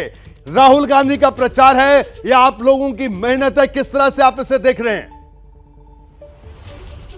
देखिए, पूरा अच्छी तरह से हमारी बहुत बढ़िया बहुमत से सरकार बनने जा रही है इसमें। और जो आप जीत की बात कर रहे हैं, मैं 3 फैक्टर्स कहूंगी और इसी ऑर्डर में। राहुल जी की मेहनत, भारतीय जनता पार्टी की एंटी इनकम्बेंसी, और फिर बाद में हम सब का जो जमीन पर कार्य था, कांग्रेस के कार्यकर्ताओं का, सबका, तो फिर वो भी है। तो मेनली जो राहुल जी ने माहौल तैयार किया है देश भर में, राज्य में उनकी यात्रा रही और जो एक नई ऊर्जा आई, लोगों में एक विश्वास पैदा हुआ। और भाजपा का जो 10 साल का काम था, एंटी इनकम्बेंसी एक जगह होती है, लेकिन उसके साथ साथ मैं ये भी कहूंगी कि हर तरह से, चाहे आप शहर में जाएं, गांव में जाएं, तो कुछ नजर नहीं आया और कोई कनेक्ट नहीं था लोगों से। जी सैलजा जी, मेरा अगला सवाल वही है जो आपसे इस चुनाव में सबसे ज्यादा वो सवाल किया गया, और अब तो वो सवाल और ज्यादा मौजूद हो जाता है कि हरियाणा का मुख्यमंत्री कौन बनेगा? देखिए, इसमें सैलजा तो कुछ कह नहीं सकती, ये तो हमारी हाईकमांड ही तय करेगी। हमारी सीएलपी की मीटिंग होती है, उसमें प्रस्ताव होते हैं, फिर उसके बाद हाईकमांड के पास जाता है मामला। ये एक परंपरा है कांग्रेस पार्टी की, और फिर उसमें फैसला हाईकमांड करती है फाइनल। ठीक है, ये परंपरा, एक प्रक्रिया आपने बताई, जाहिर सी बात है। तो इस प्रक्रिया में जो नाम गुजरेंगे, पूरा देश जानना चाह रहा है, आपके तमाम समर्थक हरियाणा में हैं, आपके कार्यकर्ता हैं, सब जानना चाह रहे हैं, कुमारी सैलजा का नाम भी इस प्रक्रिया में होगा? ये तो हाईकमांड तय करेगा ना, हाईकमांड तय करेगा किसका नाम आएगा और किस पर वो फैसला देंगे। लेकिन सैलजा जी, दावेदारी तो पूरी है ना, क्योंकि हरियाणा में महिला मुख्यमंत्री, लगातार ये एक विमर्श भी बना है पिछले दिनों में। ऐसा है कि मीडिया में ना ये कुछ शब्द हो जाते हैं, तो उन शब्दों में एक दावेदारी भी आप हमेशा डालते हैं, तो उसमें अब आप कुछ भी कहिए। कुछ लोग होते हैं जिनके नाम कंसिडरेशन में होते हैं, तो उनमें सैलजा भी एक हो सकती है। ठीक है सैलजा, लेकिन एक सवाल मैं जरूर आपसे पूछूंगा। मैं पिछले करीब 16-17 साल से हरियाणा कवर कर रहा हूं, और जब से हरियाणा कवर कर रहा हूं तब से आपका नाम इस रेस में सुन रहा हूं। तो क्या इस बार ये बाधा रेस पार हो जाएगी? ये मेरा भी सवाल है, पूरा देश ये जानना चाह रहा है। वक्त बताएगा, 3-4 दिन की बात है ना, वक्त बताएगा। लेकिन सैलजा जी, दावों की अगर बात करें, दावे तो हर तरफ से हो रहे हैं, लेकिन फिर भी एक फाइनल कमेंट आपका इसी सवाल को लेकर शैलजा जी, क्योंकि जाहिर सी बात है आप पार्टी के समर्पित कार्यकर्ता हैं, महिला हैं, तो जो तमाम क्राइटेरिया होता है जिसका जिक्र भी आप कर रही हैं उसमें भी आप शामिल हैं, लेकिन रेस में भूपेंद्र सिंह हुड्डा भी हैं और आप भी हैं। दो नाम सबसे आगे चर्चा में है शैलजा जी। ठीक है, क्योंकि आपने देखा कि सीनियर मोस्ट तो हम दो ही हैं जी, तो इस कारण दोनों का नाम आना स्वाभाविक भी है। बात करते हैं चुनाव सर्वे एजेंसी ध्रुव के एग्जिट पोल की भी हरियाणा को लेकर। देखिए जब पोल ऑफ पोल्स की अगर बात करें, दैनिक भास्कर की बात करें, आप देखिए दैनिक भास्कर 15 से 29 सीट भारतीय जनता पार्टी, 44 से 54 सीट कांग्रेस, इसके अलावा आईएनएलडी 1 से 5 और अन्य 6 से 9। ध्रुव research 27 seat Bharatiya Janata party, Congress की अगर बात करें 57 सीट कांग्रेस और इसके अलावा अन्य 6 सीट जिसमें आईएनएलडी भी शामिल है। मेट्राइज की बात करें 18 से 24 भारतीय जनता पार्टी और कांग्रेस 55 से 62 सीट और इंडियन नेशनल लोकदल 3 से 6 सीट, अन्य 2 से 8 सीट। पीपल्स पल्स की बात करें 20 से 32 सीट भारतीय जनता पार्टी, 49 से 61 सीट कांग्रेस, इसके अलावा इंडियन नेशनल लोकदल 2 से 3 और अन्य 4 से 5। और जिस्ट की अगर बात की जाए तो जिस्ट का अगर जो आंकड़ा है वो 29 से 37 सीट भारतीय जनता पार्टी और 45 से 53 कांग्रेस, 0 से 2 आईएनएलडी, 4 से 6 अन्य। और अगर महा एग्जिट पोल की बात की जाए, अगर हम इसके मीन की बात की जाए तो ये देखिए ये आंकड़ा है, ये फाइनल आंकड़ा बनता है 26 seat Bharatiya Janata Party, 54 seat Congress, 2 seat Indian National Lokdal और 8 सीट अन्य जीत सकते हैं। ये हरियाणा की बड़ी तस्वीर निकलकर सामने आ रही है, यानी 54 सीट, यानी बहुमत का आंकड़ा 45 सीट है। और अब ये आंकड़ा दिख रहा है 54 का। आदेश क्या कहेंगे, ये जो आंकड़ा निकलकर सामने आ रहा है, जो महा एग्जिट पोल का आंकड़ा निकलकर सामने आ रहा है? देखिए रोहित एक्सपेक्टेड है, इसी बात पे चर्चा कर रहे हैं पिछले 2 महीने से कि क्या नंबर होगा, क्या रहेगा। और मैं बार बार एक ही बात कह रहा था कि 55 सीटें कांग्रेस उसके आसपास रहेगी +-3, 25 सीटों पे मैंने बीजेपी का कहा था और +-3। तो जब उसको आप देखेंगे तो ये जो डाटा है इन तमाम एग्जिट पोल्स का वो उसी सर्वे के आसपास जा रहा है। और ये सबको पता है, ये अगर मैं ये कहूँ कि पूरे हरियाणा को पता है कि रिजल्ट आने वाला है तो आप आश्चर्य मत करिएगा। लेकिन इन सब के बीच में जब तक एग्जैक्ट नंबर नहीं आ जाता तब तक हम बात नहीं कर सकते। 8 तारीख का वेट करना पड़ेगा। लेकिन मैं ये कहूँगा आपको कि 10 साल राज करने के बाद भी बीजेपी अगर 25 से 30 सीट पे आ रही है तो अच्छा प्रदर्शन है, क्योंकि जब 2014 में कांग्रेस बाहर हुई थी तो उसके सिर्फ 15 सीटें आई थी। इसका बड़ा कारण ये है कि इलेक्शन 2 पार्टियों के बीच हो गया है, यानी यहाँ रीजनल पार्टीज को कोई ज्यादा सीट्स नहीं मिल रही हैं, इसलिए बीजेपी का नंबर ज्यादा अच्छा आ रहा है। बिल्कुल, बलवंत अक्षर जी के पास चलेंगे। बलवंत जी क्या कहेंगे आप, जो महा एग्जिट पोल की अगर हम बात करें, तमाम एग्जिट पोल का जो आंकड़ा निकलकर सामने आ रहा है, 54 सीट पर कांग्रेस आगे दिख रही है जबकि भारतीय जनता पार्टी 26, यानी एक तरह से देखा जाए लगभग दोगुनी छलांग कांग्रेस की। तो इसे किसे ये लीडरशिप का करिश्मा है या सीधे तौर पर 10 साल की भारतीय जनता पार्टी की एंटी इनकम्बेंसी? मैं रोहित जी आपको ये कहूँगा कि चुनाव की घोषणा से पहले ही लोगों ने मन बना रखा था कि कब विधानसभा चुनाव हों और कब हम भाजपा को चलता करें। ये एक दिन की या चुनाव प्रचार की बात नहीं है। लोग भाजपा के 10 साल शासन से ऊब गए थे और वो भाजपा को एक बार सत्ता से बेदखल करना चाहते थे। बहुत सारी चीज़ें हैं, देखिए मुख्यमंत्री की कुर्सी पर जो होता है उसका एक्ट क्या है, वो कैसे जनता से बिहेव कर रहा है। मैं आपको बताऊं, खट्टर साहब मुख्यमंत्री थे तो एक बार प्रचार के दौरान किसी ने चांदी का उनको मुकुट पहनाया, वो उनके यहाँ भाषण देते वक्त कान के कहीं टच कर गया तो उन्होंने मुड़ के कहा मैं गर्दन काट दूंगा। एक आदमी उनका स्वागत कर रहा है जो कर्मचारी चयन आयोग का मेंबर है, उसको खट्टर साहब ने किस तरह से डांटा था, वो पीछे झिझक के पीछे खड़े हो गए। दूसरा, खट्टर साहब एक जनता दरबार लगा रहे थे, किसी महिला ने कहा कि आप हमारे यहाँ कोई फैक्ट्री लगा दीजिए ताकि रोजगार का व्यवस्था हो जाए, बच्चे बहुत बेरोजगार हैं। तो मुख्यमंत्री ने हंसते हुए कहा बैठ जाओ, अगली बार जब चंद्रयान 2 जाएगा तो आपको चंद्रमा पर भेजेंगे। तीसरा जो मुद्दा था, अभी चुनाव प्रचार के दौरान एक कार्यकर्ता ने कहा कि सब भारतीय जनता पार्टी की सरकार भले आ जाए लेकिन यहाँ से तो भाजपा का उम्मीदवार हारेगा। पूर्व मुख्यमंत्री गुस्से में हो गए और उन्होंने सिक्योरिटी वालों से कहा इसे बाहर निकालिए। किसान आंदोलन के दौरान उन्होंने लगातार ये कहा कि धरने पर बैठने वाले किसान नहीं है, ये नकली किसान है। तो दूसरी तरफ आप देखेंगे भूपेंद्र सिंह हुड्डा का 10 साल का जो राज था, लोगों ने 10 साल के बाद उनको सत्ता से तो हटा दिया रोहित जी, लेकिन मुझे ध्यान है कि पानीपत में प्रचार के दौरान किसी युवक ने माला डालने के लिए हाथ आगे बढ़ाया, हुड्डा साहब ने अपनी गर्दन आगे बढ़ाई रथ से और उन्होंने उन पर हमला किया। हुड्डा साहब ने पुलिस से कहा कि इसको गिरफ्तार करने की जरूरत नहीं, इस पर मुकदमा दर्ज करने की जरूरत नहीं, हो सकता है किसी परेशानी में वो गुस्सा निकल गया होगा। तो मैं कहता हूँ हुड्डा साहब ने 10 साल में किसी व्यक्ति से इस तरह की बात नहीं की कि उसको अपमानित किया हो या उसका कोई नुकसान किया हो। तो दो मुख्यमंत्रियों के अगर 10 साल के राज की तुलना करेंगे तो लोगों को लगता है कि कांग्रेस ठीक है, हुड्डा साहब ठीक हैं। और मुझे लगता है कि चुनाव प्रचार की बात तो लोग तो चुनाव का इंतजार कर रहे थे रोहित जी, और भारतीय जनता पार्टी जब 75 पार का नारा दिया था मतदान के बाद, हम मिले थे गुड़गांव में, मैंने कहा था 40 से 45 के बीच में भाजपा की सीटें आएंगी, जबकि बहुत सारे पत्रकारों ने कहा कोई 70 आएंगी, 65 आएंगी, 75 आएंगी, 82 आएंगी, और उस समय 40 सीटें ही आई थी। तो मैं तो ये कहता हूं कि भारतीय जनता पार्टी सत्ता के आसपास भी नहीं आएगी। तो बलवंत जी आपका आंकड़ा क्या है, आपको क्या लगता है कितनी सीट तक कांग्रेस पहुंच जाएगी, आपका अनुमान अगर आप बताना चाहें?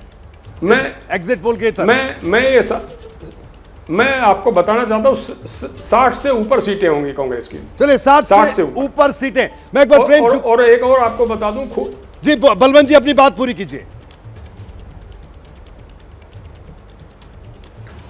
जो हरियाणा सरकार की जो खुफिया विभाग की रिपोर्ट है उसमें कांग्रेस को 64 सीटें दी हैं और भारतीय जनता पार्टी को 20 से 22 के आसपास सीटें दी हैं। बाकी दूसरी पार्टियों में जो बटेंगी, जननायक जनता पार्टी को मुझे नहीं लगता कोई खाता खुलेगा, बसपा का इस बार खाता खुलेगा, 90 सीटों पर लड़ रही आम आदमी पार्टी का भी खाता नहीं खुलेगा, कुछ निर्दलीय आएंगे, कुछ इंडियन नेशनल लोकदल के विधायक चुने जाएंगे। और ये एक और इस चुनाव में जो बड़ी बात थी रोहित जी, ये चुनाव होना तो चाहिए था भारतीय जनता पार्टी वर्सेस अदर्स जी, लेकिन चुनाव था कांग्रेस वर्सेस अदर्स। आपने सुना हो तो गोपाल कांडा ने यह कहा कि चुनाव के बाद हम हलोपा, इंडियन नेशनल लोकदल और बीएसपी के जितने भी विधायक आएंगे हम भारतीय जनता पार्टी की सरकार बनाएंगे। और चुनाव में भी हर पार्टी ने कांग्रेस की को ही निशाने पर रखा, भारतीय जनता पार्टी को विपक्षी दलों ने निशाने पर नहीं रखा। तो ये चुनाव कांग्रेस वर्सेस अदर्स था। ये बड़ी महत्वपूर्ण बात बलवंत जी आपने कही है। प्रेम जी देखिए, हरियाणा में आप लोगों ने इस चुनाव में एक नारा आपने दिया और यह हकीकत भी हरियाणा की कि हरियाणा में नौकरियों को लेकर हमेशा से सवाल उठते रहे हैं। पिछली सरकारों में आपने कहा कि हरियाणा में खर्ची और पर्ची का सिस्टम हमने बंद किया। मैंने हरियाणा को बड़े करीब से देखा, बिल्कुल इस तरह की कई बार कई बातें सामने आई। खर्ची का मतलब है कि पैसा देकर नौकरियां लगना, पर्ची का मतलब है कि सिफारिशी चिट पर नौकरियां लगना, कि आपने इसको बंद किया। एक तरफ यह उपलब्धि भी रही आपकी सरकार की, लेकिन उसके बावजूद एग्जिट पोल अगर ये इशारा कर रहे हैं तो क्या ये किसानों की नाराजगी आपको झेलनी पड़ रही है? किस तरह से आप इसे देखते हैं प्रेम जी? ये रोहित जी, जब तक चुनाव का परिणाम नहीं आ जाता किसी भी प्रकार का विश्लेषण जो है वो जल्दबाजी होगी जी। और जहां तक बात हमारे इस पैनल में आदरणीय बलवंत तक्षक जी जैसा पत्रकार बैठा है, हम लोग की सनातन नीति है निंदक नीरे राखिए, आंगन कुटी छवाए, तो निंदक को नीरे राखिए। चैनल पर बैठा है उनको मैं प्रणाम करता हूं। देखिए, हम लोग कांग्रेस के प्रवक्ता तो है नहीं। अब तक अगर कांग्रेस के प्रवक्ता कांग्रेस के विरोध में इस तरह का एग्जिट पोल होता तो चैनल को कह देते कि खरीद लिया है भाजपा ने, पत्रकारों के लिए भी अपशब्द अभद्रों का प्रयोग करते। लेकिन हम आपके जो भी आपके जो सुझाव है, सलाह है, उस विमर्श को हम प्रणाम करते हैं। आपने जो कहा वो आपका अनुभव होगा, लेकिन हमें पूरा विश्वास है कि हमने भारतीय जनता पार्टी में आदरणीय मनोहर लाल खट्टर जी ने, आदरणीय नायब सिंह सैनी जी ने यथासंभव जन सेवा की है और जनता उनकी सेवा के आधार पर जनादेश देगी। हम अंतिम परिणाम आने तक किसी भी प्रकार के विश्लेषण के पक्ष में नहीं है। ठीक है प्रेम जी, और मैं बल्कि आपकी तारीफ भी करूंगा जिस तरह से आपने जो बात कही। आपने कहा ठीक है, स्वीकार है जो भी है, क्योंकि ये एग्जिट पोल के नतीजे हैं, एक तरह से अनुमान है। देबांग के पास आऊंगा। देबांग, क्या कहेंगे आप? ये जो एक तरफा बढ़त मिलती हुई दिख रही है, कोई भी एजेंसी, कोई भी सर्वे भारतीय जनता पार्टी को उस तरह की बढ़त बनाते हुए नहीं दिखाई दे रही साफ तौर पर। देखिए, एक बात साफ है रोहित कि अगर आप बात करें किसानों की, अगर आप बात करें अग्निवीरों की, बेरोजगारों की, अगर आप बात करें पहलवानों की, जिससे महिलाओं का मुद्दा जुड़ा हुआ है, जाटों की, दलितों की, तो वो नाराज हैं, ये साफ दिखाई देता है। ये नाराजगी इसी तरह का आंकड़ा देती है। अगर ये नाराजगी थोड़ी कम हुई तो ये आंकड़ा नहीं होता। दूसरी बात जो एक महत्वपूर्ण बात है, प्रेम शुक्ला हमारे साथ हैं, उनसे सवाल पूछा जा सकता है कि 2014 को देखिए, प्रधानमंत्री नरेंद्र मोदी प्रचार के लिए गए थे, जोर शोर से गए थे। हरियाणा में भी मोदी सरकार का नारा लगा था। 10 रैलियां की थी प्रधानमंत्री नरेंद्र मोदी ने 2014 में। इस बार प्रधानमंत्री केवल 4 बार गए। पिछली बार तो एक ही दिन में चार जगह पर उन्होंने रैली की थी। इस बार केवल 4 बार गए। नारा क्या लगा?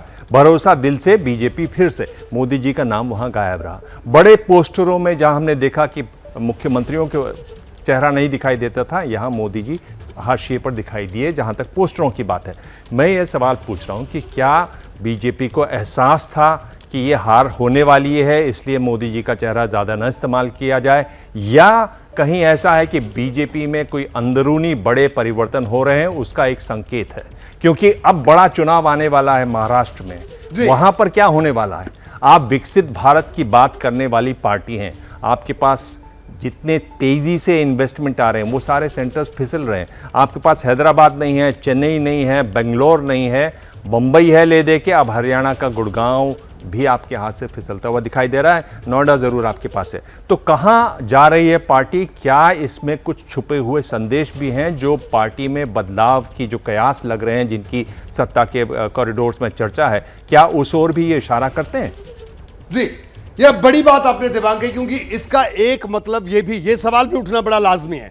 मैं आदेश आपके पास आऊंगा। आदेश, हरियाणा को लेकर जिस तरह से अभी हम चर्चा कर रहे हैं, ये तमाम जो एग्जिट पोल के आंकड़ा सामने आया है।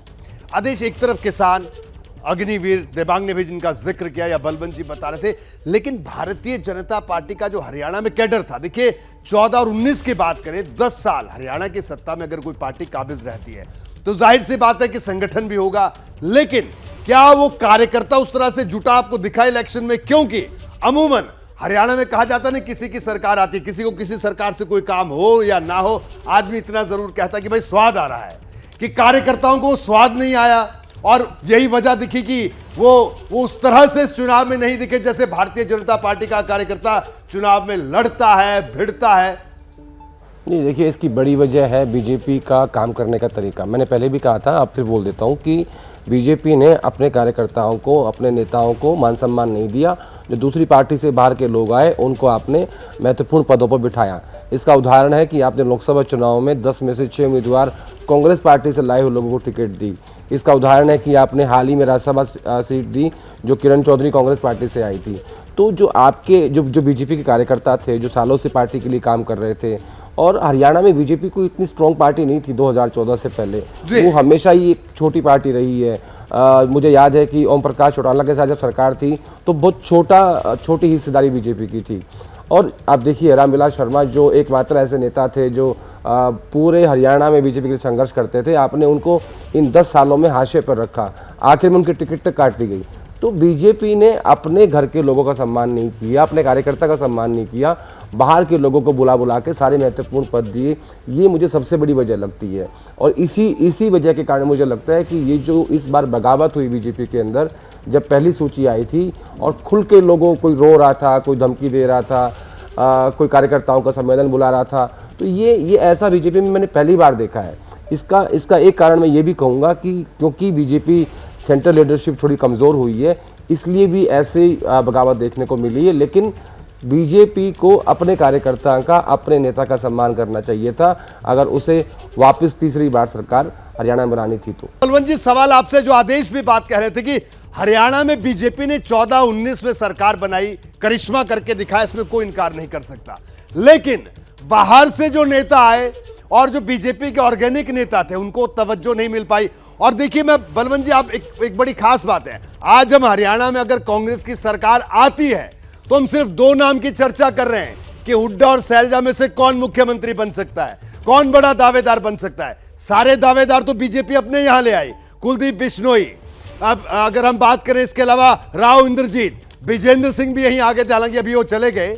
और इसके अलावा किरण चौधरी, यानी कांग्रेस की जितनी गुटबाजी थी वो बीजेपी अपने साथ ले आई। और ये इतने बड़े नेता थे कि अकेले आने वाले में से नहीं थे, इनके साथ और भी लोग आए। और ऐसे में बीजेपी के जो अपने कार्यकर्ता थे, जिन्हें कहा जाए कि इनके जो मातृ संस्था से निकले हुए लोग थे, वो दरकिनार हुए। क्या आप इसे भी इस तरह से भी देखा जा सकता है बलवंत जी? देखिए रोहित जी, मुख्यमंत्री की जहाँ तक बात है, इसमें कोई शक नहीं कि हुड्डा साहब मुख्यमंत्री पद की शपथ लेंगे। 8 तारीख को रिजल्ट आएगा, 10 तारीख तक शायद विधायक दल की मीटिंग होकर और नेता चुन लिया जाएगा। यहाँ से जो प्रस्ताव पारित होगा, कांग्रेस हाईकमान को मुझे नहीं लगता कि हुड्डा साहब को नज़रअंदाज करेंगे, क्योंकि महाराष्ट्र के चुनाव आने हैं और उससे एक इस तरह का संदेश नहीं जाना चाहिए कि किसी के नेतृत्व में चुनाव हों और उसको दरकिनार कर दिया जाए। पहली बात तो ये है। दूसरी, अभी प्रेम शुक्ला जी ने कहा कि खट्टर साहब ने सेवा की है, नायब सिंह सैनी साहब ने सेवा की है और उस सेवा के बदले में भारतीय जनता पार्टी फिर सत्ता में आएगी। तो मैं कहता हूँ कि भाजपा की सरकार ने किसानों की सेवा की है, पहलवानों की खूब सेवा की है, जवानों की खूब सेवा की है, सरपंचों की खूब सेवा की है, आंगनबाड़ी वर्करों की खूब सेवा की है, और ये सब उस सेवा के बदले भाजपा को इस चुनाव में मेवा देंगे। दूसरी, आदेश रावल साहब ने कहा, मैं कहता हूं अगर सेवा की है 10 साल तक, तो क्या अपने उम्मीदवार भी तैयार नहीं कर पाए? अगर भाजपा ने सेवा की होती तो निश्चित तौर पे उसके छोटे से छोटे कार्यकर्ता को सिर आंखों पर बैठाते लोग। नवीन जिंदल से कहा कि आप पार्टी ज्वाइन करो, हम आपको टिकट दे रहे हैं, वो पार्टी बाद में ज्वाइन करता है, टिकट उसको पहले मिलती है। रणजीत चौटाला से कहा कि आप आज़ाद विधायक है, पार्टी ज्वाइन कीजिए, हम आपको टिकट देते हैं, टिकट दिए, वो हार गए। अशोक तंवर साहब से कहा आप पार्टी में आ जाइए, हम आपको टिकट देते हैं, तंवर साहब हार गए। और उससे पहले की अगर बात करें तो चौधरी धर्मवीर कांग्रेस में मंत्री होते थे, राव इंद्रजीत सिंह कांग्रेस के मंत्री होते थे। इनके पास अपना उम्मीदवार कौन सा है? कोई इनके पास 10 साल में सत्ता में रहने के बावजूद भी अगर कोई पार्टी अपने उम्मीदवार नहीं ले पाए, उधार के उम्मीदवारों से चुनाव लड़े। दूसरी एक, रोहित जी मैं आपको और बात कहूँ, भारतीय जनता पार्टी ने पहली बार 2014 में अपने बलबूते सरकार बनाई। वो सरकार बनी प्रधानमंत्री नरेंद्र मोदी जी के नाम पर। उसके बाद हरियाणा में ग्राफ देखिए कि 47 से अगले चुनाव में 40 आ गई और 10 लोकसभा में से 5 हार गई। और अब लगातार ग्राफ भाजपा का मैं जो देख रहा हूँ लोगों की नाराजगी की वजह से गिरा है। तो सत्ता में आने की तो बात ही नहीं है। लेकिन जो प्रेम शुक्ला जी कह रहे हैं कि एक मतलब कांग्रेस का प्रवक्ता की जो बात करें, मैं तो अपने मन की बात कह रहा हूँ। पिछले 40 साल से मैं हरियाणा की राजनीति में देख रहा हूँ। भारतीय जनता पार्टी आए तो हमें तो खुशी होगी, हम तो शुक्ला जी को मुबारकबाद देंगे। लेकिन मेरा ये मानना है कि भारतीय जनता पार्टी तीसरी बार सत्ता में इसलिए भी नहीं आएगी कि हरियाणा का इतिहास ही नहीं है। थोड़ा सा और उदाहरण दूं तो हरियाणा में 1968 में बंसीलाल जी चीफ मिनिस्टर बने, उसके बाद 72 में बहुमत के साथ आए और तीसरी बार जब कांग्रेस चुनाव में गई तो 3 सीटें आई थी 1977 में। उसके बाद ओम प्रकाश चौटाला साहब बंसीलाल जी की सरकार को गिना के चीफ मिनिस्टर बने 1999 में, 2000 में बहुमत के साथ आए। तीसरी बार उनके पास 2 सीटें आई। आपका कहना है कि इतिहास भी ऐसा नहीं रहा है और जो तमाम बातें आपने कही वो भी अपने आप में कई सवाल खड़े करते हैं। जल्दी से प्रेम जी आपका एक और रिएक्शन लेना चाहूंगा। प्रेम जी, जो सवाल उठ रहा है कि अपने कार्यकर्ताओं की अनदेखी वहां पर हुई और इसका खामियाजा भी भारतीय जनता पार्टी को भुगतना पड़ सकता है अगर ये अनुमान नतीजों में भी परिवर्तित होते हैं। प्रेम जी, देखिए मैंने पहले ही कहा कि जब तक अंतिम नतीजे नहीं आ जाते, पत्रकार जो हैं विशेषज्ञ होते हैं और विशेषज्ञों का विश्लेषण करने का विशेषाधिकार होता है। हम छोटे कार्यकर्ता हैं, हम तो जो है निर्णय आने के बाद हमारा नेतृत्व, हमारा संगठन, हमारे कार्यकर्ता बैठकर उस पर विश्लेषण करेंगे, फिर उसके बाद किसी निर्णय पर जाएंगे। तो मैं पत्रकारों को उनकी विशेष विश्लेषण की जो शक्ति है उसको प्रणाम करते हुए वो जो भी कह रहे हैं वो मेरे लिए सीख है, उनसे मैं कुछ ग्रहण कर रहा हूं।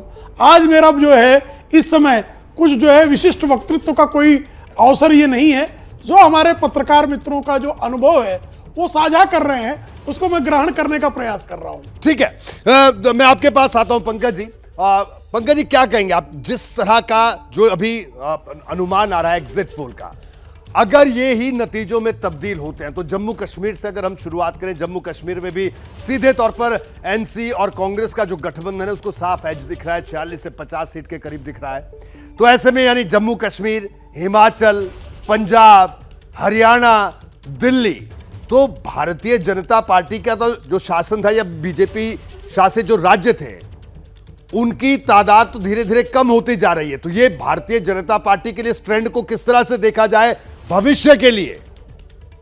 पंकज जी, ये भारतीय जनता पार्टी के लिए एक सुखद लक्षण है, इसलिए कि 10 साल बाद आप देख रहे हैं कि पिछले 3 महीने से भारतीय जनता पार्टी के जो प्रवक्ता हैं वो विनम्र होते जा रहे हैं। तो विनम्रता अगर भारतीय जनता पार्टी ने 10 साल रखी होती तो ये नौबत शायद नहीं आती। आने वाले जितने भी राज्यों के चुनाव होंगे उनमें अब भारतीय जनता पार्टी को इसी वजह से हार का मुंह देखना पड़ेगा। अब आप देखिए कि एक उत्तर प्रदेश को छोड़ दें जहां योगी आदित्यनाथ की थोड़ी स्वायत्त सरकार है, तो कौन सा प्रदेश ऐसा है जहां मुख्यमंत्री की सरकार है? तो ये जो जनादेश हरियाणा में आता दिखाई दे रहा है ये मनोहर लाल खट्टर या नायब सिंह सैनी के खिलाफ नहीं है, ये नरेंद्र भाई मोदी और अमित भाई शाह के खिलाफ है। ये जनादेश भारतीय जनता पार्टी के केंद्रीय नेतृत्व के खिलाफ है। इस बात को समझने की जरूरत है। ठीक है, मैं दिबांग आपके पास आऊंगा। दिबांग, क्या कहेंगे जो बात पंकज जी कह रहे हैं? अब अपने आप में एक बड़ा सवाल ये उठ रहा है दिबांग कि इन तमाम राज्यों का मैंने जिक्र किया जो बीजेपी के हाथ से एक एक करके निकलते गए। हरियाणा की जहां तक हम बात करें तो इससे हरियाणा में क्या कहा जाए कि मनोहर लाल खट्टर, आपने उनको 9.5 साल मुख्यमंत्री रखा और ठीक चंद महीने पहले नायब सिंह सैनी साहब को ले आए कि साहब इससे एंटी इनकम्बेंसी दूर हो जाएगी। ये फॉर्मूला शायद कहीं दूसरे राज्यों में सफल हुआ हो, लेकिन हरियाणा में तो औंधे मुंह गिरते हुए दिख रहा है फॉर्मूला। तो ये जो है ये एंटी इनकम्बेंसी मनोहर लाल खट्टर के खिलाफ थी या ये एंटी इनकम्बेंसी 10 साल का बीजेपी का शासन था उसके खिलाफ थी या स्थानीय मुद्दे हावी रहे? क्या कहेंगे आप? देखिए, जिन वर्गों का मैंने नाम लिया सभी वर्ग उनसे एक तरीके से नाराज रहे। उनको नाराजगी को कम करने की कोई बड़ी कोशिश आगे बढ़कर बीजेपी ने नहीं की जी, क्योंकि जिस तरह के परिणाम आए लोकसभा के वो उनको इतना ज़्यादा वो उससे हतप्रभ थे कि वो उस बारे में सोच तक नहीं पाए। अगर आप देखें तो बीजेपी का 2019 का जो चुनाव हुआ उसमें चाहे वो जाट हों, दलित हों, गुर्जर हों, यादव हों, बीजेपी का जो मत प्रतिशत है वो 50 से कहीं ज़्यादा है। अगर आप उसके बाद 24 वाला चुनाव देखें तो कहीं भी वो 50% पर नहीं पहुंच पाते हैं।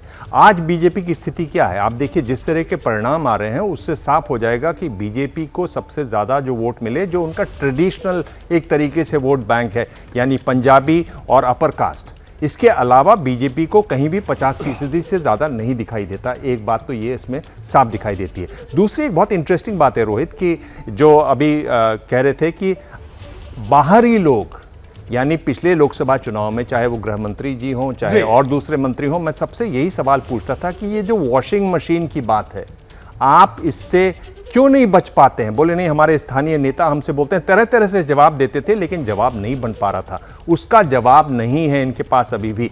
तो क्या जिस तरह से चक्की पीसिंग की बात कही जाती थी, जो इस समय उप मुख्यमंत्री हैं महाराष्ट्र में बीजेपी के, क्या वो उनको साथ रखेंगे? क्योंकि इसी शो में इससे पहले शो में एक बार प्रवक्ता बोल चुके हैं आरएसएस के कि वो परेशान है अजीत पवार से। सी वोटर का सर्वे भी सामने आ चुका है।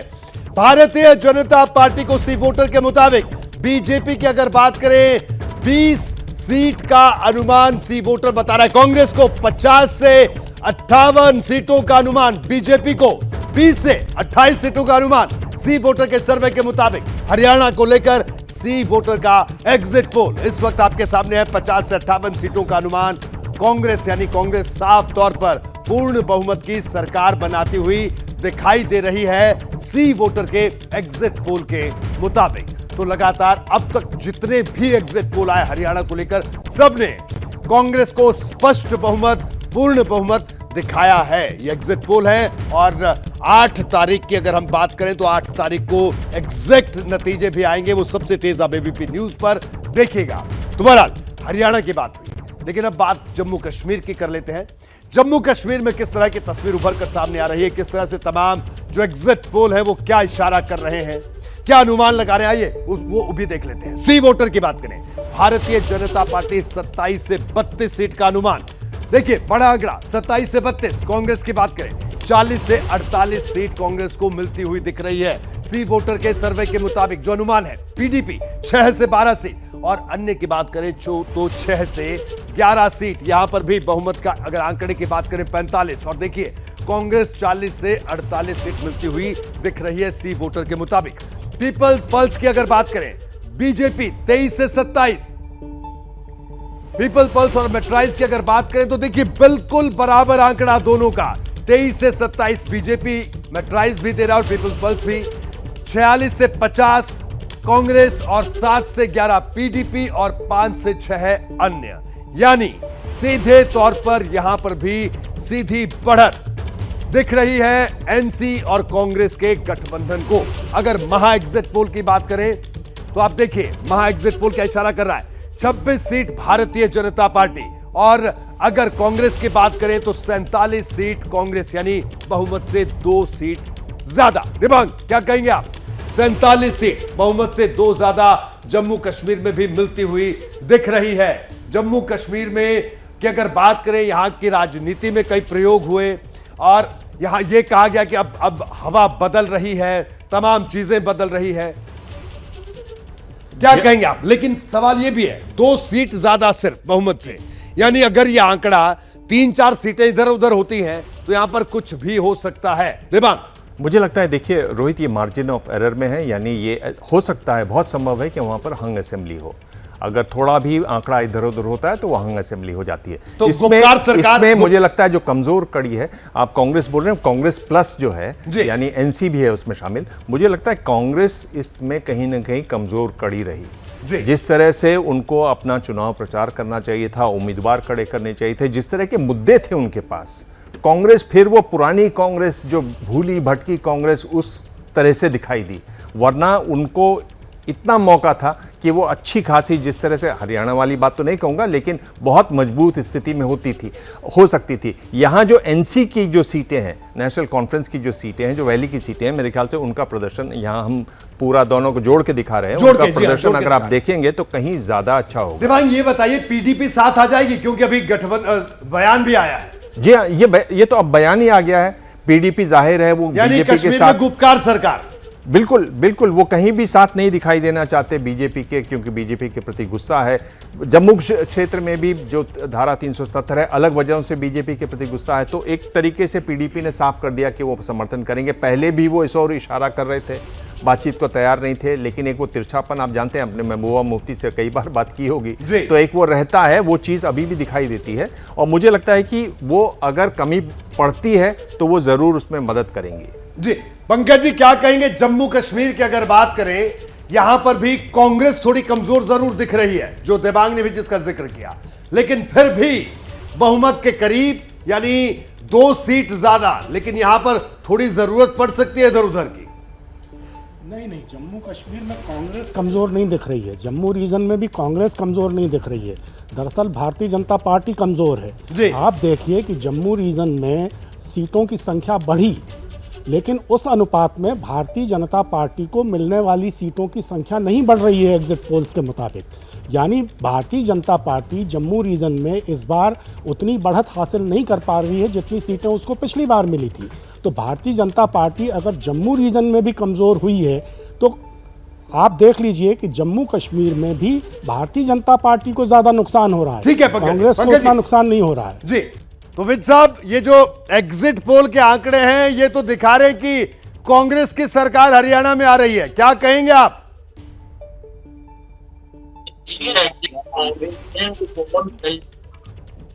अभी तो इलेक्शन कमीशन ने पूरा परसेंटेज डिक्लेयर नहीं किया है कि कितने परसेंट मत पड़ा, और मैं भी चुनाव में हूँ, मैंने भी चुनाव लड़ा है, और जो मेरे पास फीडबैक है और जो अम्बाला छावनी में जनता का माहौल है, उसको देखकर मैं दावे से कह सकता हूँ कि 8 तारीख को भारतीय जनता पार्टी हरियाणा में सरकार बना। देखिए विद साहब, अगर आपकी बात की जाए, अम्बाला छावनी की जो बात कर रहे हैं, तो अम्बाला छावनी और अनिल विज का रिश्ता तो पूरा हरियाणा जानता, लेकिन हम पूरे हरियाणा की बात कर रहे हैं।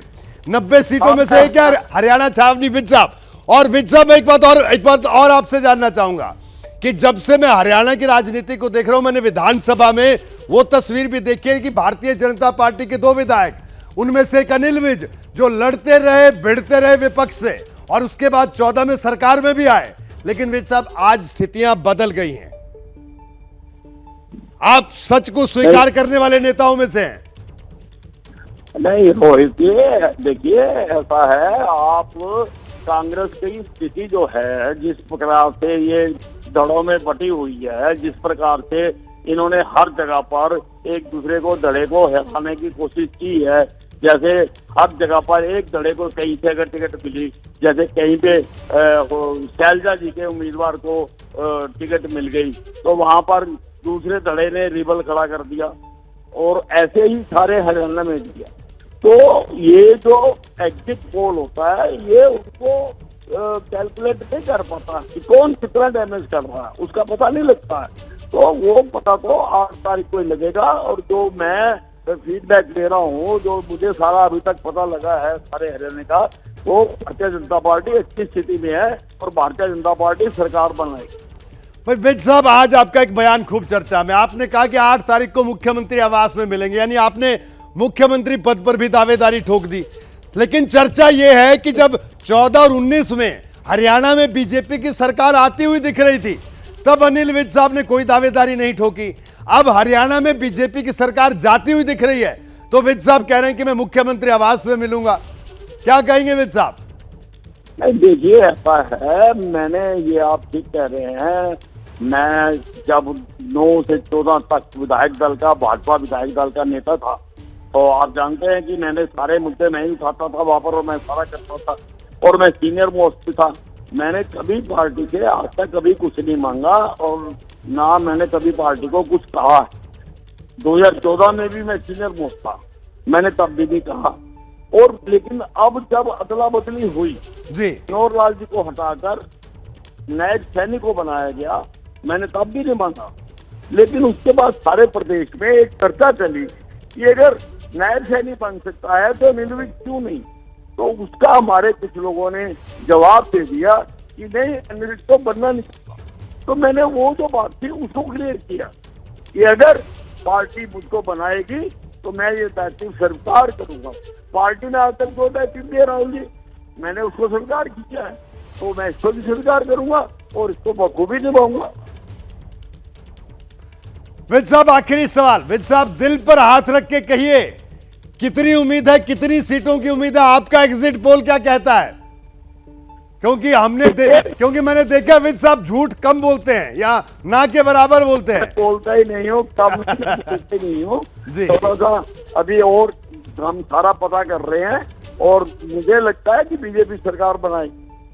चलिए विज साहब, आपका बहुत बहुत शुक्रिया बीपी न्यूज से जुड़ने के लिए। जल्दी से फाइनल रिएक्शन लूंगा। आदर्श, क्या कहेंगे आप? विज साहब को आपने सुना, कुमारी शैलजा को आपने सुना, हर पहलू पर हमने चर्चा की, विश्लेषण किया। क्या आप पाते हैं आदर्श की आदेश कि हरियाणा में सबसे ज्यादा डेंट बीजेपी को किस बेल्ट में लगा, किस मुद्दे ने किया? मुझे लगता है सबसे ज्यादा नुकसान जीटी रोड बेल्ट में हुआ है, जो खासतौर पर समालका से पानीपत और करनाल, कुरुक्षेत्र, यमुनानगर, अंबाला, पंचकुला, ये जो बेल्ट है जहाँ पे 10 साल बीजेपी ने राज किया और जिसे गैर जाट बेल्ट माना जाता था, ये उनकी सबसे मजबूत कड़ी थी। लेकिन वहाँ सबसे ज़्यादा नुकसान इस बार इनको हुआ है। लेकिन इसके साथ ही फरीदाबाद बेल्ट में और अहिरवाल बेल्ट में बीजेपी को फायदा होगा, ऐसा मुझे लगता है। उसका जो नुकसान वहाँ पे उन्होंने कवर अप कर लिया है जी। तो मुझे ऐसा लग रहा है कि जो बीजेपी का कोर वोट बैंक था 10 साल का, जिसको गैर जाट वोट बैंक कहा जाता था, उसको बीजेपी ने अच्छे से टैकल नहीं किया इन 10 सालों में, और खासकर इन आखिरी के 5 सालों में। इसलिए उस क्षेत्र में ज़्यादा नुकसान हो रहा है।